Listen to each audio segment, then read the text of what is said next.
మధు, హే, నువ్వు ఇంకా వెళ్ళలేదా? నేను బయలుదేరిపోయాను. మీ అమ్మ కాల్ చేసి నువ్వు ఆఫీస్లో ఉన్నారు. ఒంటరిగా వెళ్ళడానికి భయపడతావని కంపెనీ ఇద్దామని వచ్చాను. భయమా? ఏంటి నాకా? నేను ఒంటరిగా వెళ్తే ఏమవుతుంది? నన్ను ఎవరైనా తీసుకెళ్ళిపోతారా? నువ్వు ఇచ్చే టార్చర్కి వాడు తట్టుకోవాలిగా.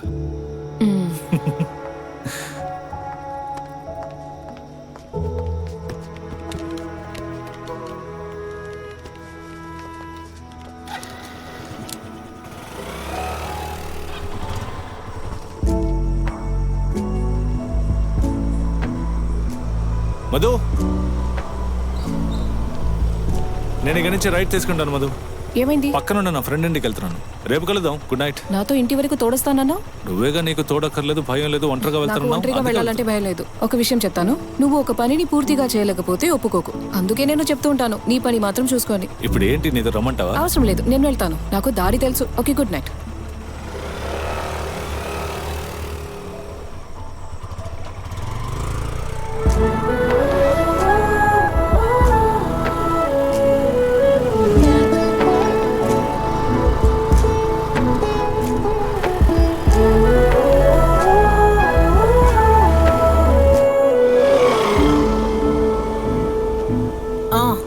వచ్చావా? ఆహా, ఏంటయ్యా తోడొచ్చావా? నేను తోడుగా ఏమీ పిలవలేదు. ఆ సారే లోపలికి రా, భోంచేసి వెళ్దాం. వద్దండి, చెల్లి బావ వచ్చారు, నా కోసం వెయిట్ చేస్తుంటారు. ఏదో ఫ్రెండ్ ఇంటికి వెళ్తానని చెప్పినట్టును. అది అప్పుడు అన్నాను మేడం. ఓహో, బయలుదేరుతానంటీ. సరే బాబు. ఉంటా.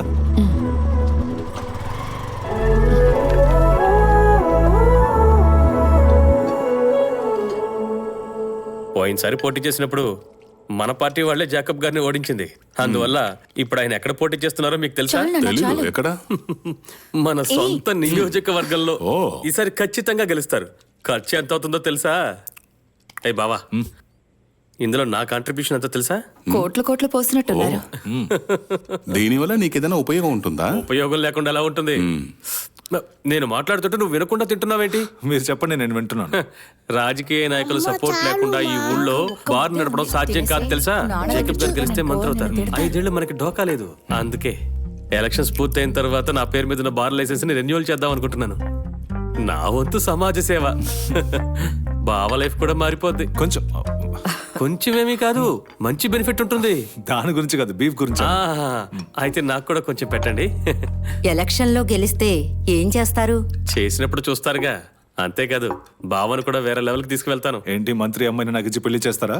ఆశ చూడు. చూడండి అల్లుడు గారు, మీరు మనసు పెట్టారంటే వీడికి ఉద్యోగం దొరుకుతుంది.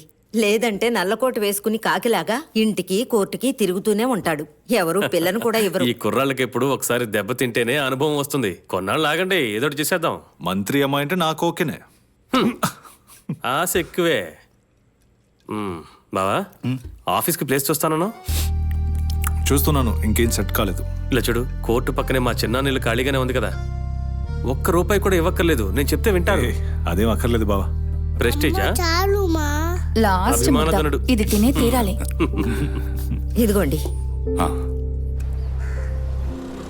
సాక్షికి సమన్ వెళ్లి రానివ్వండి. కేసు 2 వారాలకు వాయిదా వేద్దాం. అన్నయ్య, ఆ కేసు వాయిదా వేశారు. ఇదేవింది? ఎస్సీ 192/16 రాధాకృష్ణన్ రండి. I'm for the accused, Your Honor. Bail application already allowed. Today, sureties are present for executing the bail bond.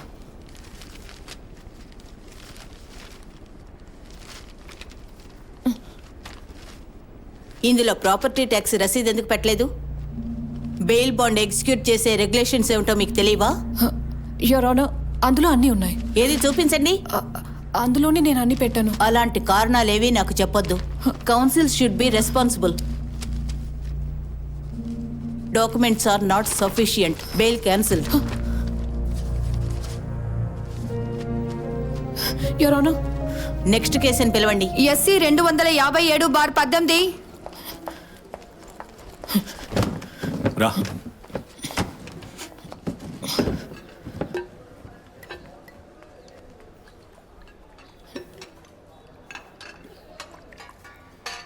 ఏంటి కొత్త సమస్య? ఏమీ లేదు. అలా కనపడడం లేదే. జాబ్ వదిలి వచ్చేసాను. వదిలేసామంటే? ఏంటి నిజమా? ఏమైంది? నేను బెయిల్ ఎగ్జిక్యూట్ చేయడానికి వెళ్ళినప్పుడు land tax receipt original miss అయిపోయిందని బెయిల్ రిజెక్ట్ అయింది. క్లర్క్ జెరాక్స్ తీయడానికి వెళ్ళినప్పుడు అక్కడ మిస్ అయిపోయినట్టుంది. తర్వాత దొరికింది, కానీ నేను చేయని తప్పుకి తిట్లు తిన్నాను. ఆ సిజు అనేవాడు ఇదే ఛాన్స్ అని చెప్పి బాగా ఎక్కించాడు. థామస్ సార్ అక్కడ మనుషులున్నారని చూడకుండా తిట్టేశారు. ఆ ఆఫీస్లో నన్నెవరూ నమ్మలేదు. ఈ ఆఫీస్ కాకపోతే ఇంకోటి, వీళ్ళకంటే సీనియర్ లాయర్స్ ఎంతో మంది ఉన్నారు.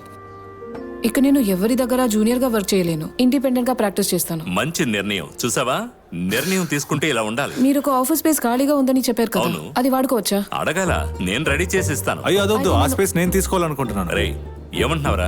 దాని గురించి నాతో చెప్పలేదే. నేను అది చెప్దామని అనుకున్నాను, అందుకే కదా ఇక్కడికి వచ్చింది. నువ్వు అలా అనుకుంటూనే ఉండు, మనం వెళ్ళి ఆఫీస్ చూద్దాం. ఏయ్, అదంతా కుదరదు. నువ్వు వేరే స్పేస్ ఏదైనా చూసుకో.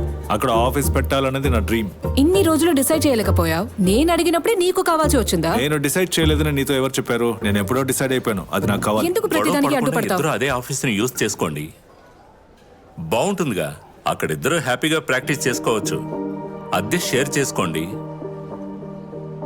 ఏంటి సైలెంట్ గా ఉన్నారు? మేమిద్దరం కలిసి ఒక ఆఫీస్ స్పేస్ ని షేర్ చేస్తే ఇలా అనవసరంగా ఏదో మాట్లాడి కన్ఫ్యూజ్ చేయకు. నేను డిసైడ్ అయిపోయాను. ఇద్దరు రండి, ముందు ఆఫీస్కి వెళ్ళి చూద్దాం.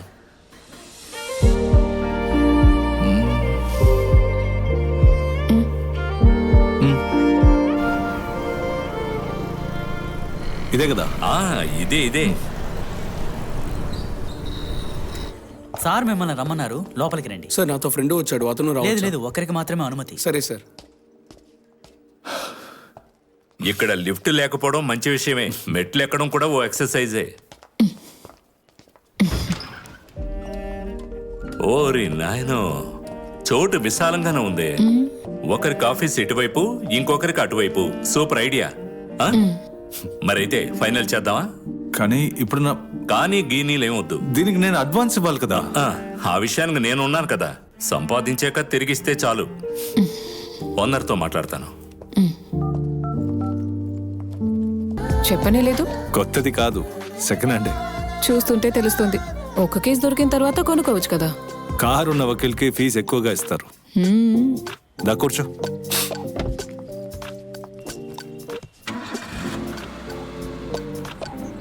వెళ్దామా?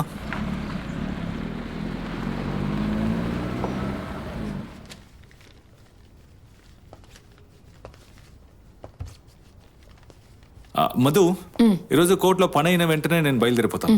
నేను వెళ్ళి ఒకరిని కలవాలి. ఎవరు? క్లయింట్నా? క్లయింట్ ఏం కాదు, మరి నాకు మ్యారేజ్ ప్రపోజల్ వచ్చింది. అన్నీ ఓకే చేసుకునే ముందు అమ్మాయిని కలవాలి కదా, అది ఇవాళ ప్లాన్ చేసుకున్నాను. అలాగా? ఇది కోఇన్సిడెన్స్ లా ఉంది. మా ఇంట్లో కూడా దీని గురించే మాట్లాడారు. అబ్బాయి అడ్వకేట్ అట. సరే వదిలే, ముందు నీ విషయం చెప్పు, ఏమైంది? హే, అమ్మాయి ఫోటో చూపించు. ఫోటో లేదే. అలాగా? ఫోటోని చూడకుండానే పెళ్లి చూపులా? అయితే నువ్వు ఎక్సైటెడ్ గా ఉంటావు కదా. అక్కడికి వెళ్ళి వైబ్ ఓకేందంటే ఇక లేట్ చేయకు, నీకు వయసు అవుతుంది కదా. నువ్వేదో ప్రపోజల్ అన్నావు, ఎవరని చెప్పలేదే. అమ్మ తంత్రపడుతోంది, నాకెవరైనా నచ్చారా అని అడుగుతుంది. అలాంటిదేమీ లేదని చెప్పిన తర్వాతే దీని గురించి మాట్లాడారు. చూడు, ఇతనే అబ్బాయి, ఒకే వయసు, బాగున్నాడు కదా. మ్యాజిస్ట్రేట్ ఎగ్జామ్ కూడా రాశాడు, ఖచ్చితంగా దొరుకుతుందట. సరే, ఆల్ ది బెస్ట్. నేను అప్లికేషన్స్ అని కోర్టులో సబ్మిట్ చేయాలి. అమ్మాయిని మీట్ అయితే సెల్ఫీ తీసి పంపు. అలాగే ఇంటికి వెళ్ళేటప్పుడు దయచేసి నన్ను పికప్ చేసుకోవడం మర్చిపోకు. ఆ టైంలో ఆటో దొరకదు. నీ ప్లాన్ తెలుసుంటే స్కూటీ తెచ్చేదాన్ని. సరే, నేను బయలుదేరుతాను.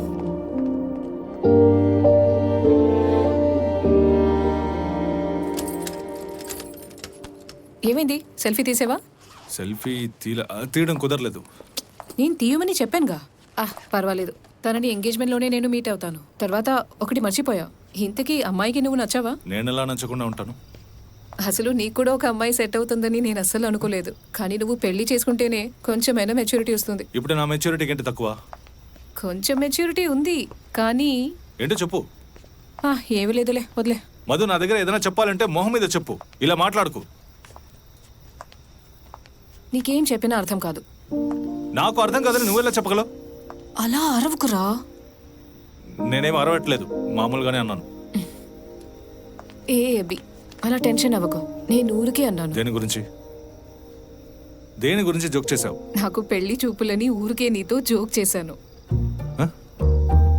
ఎందుకు? ఏంటి నా స్టైల్ నచ్చిందా? అలాగే నా మనసులో ఎవరూ లేరని చెప్పింది కూడా అబద్ధమే. ఫోటోవే కదా, అది మా ఫ్రెండ్ వాట్సాప్ డిపి. సరే సార్, ఎంతసేపు ఎక్కడ తిరుగుతున్నారు? నేను ఒక టీ కొట్లో కూర్చొని వెయిట్ చేస్తూ ఉన్నాను. ఎన్ని టీలు తాగని తెలుసా? వెళ్ళి తింకులుడివి. వెళ్దామా?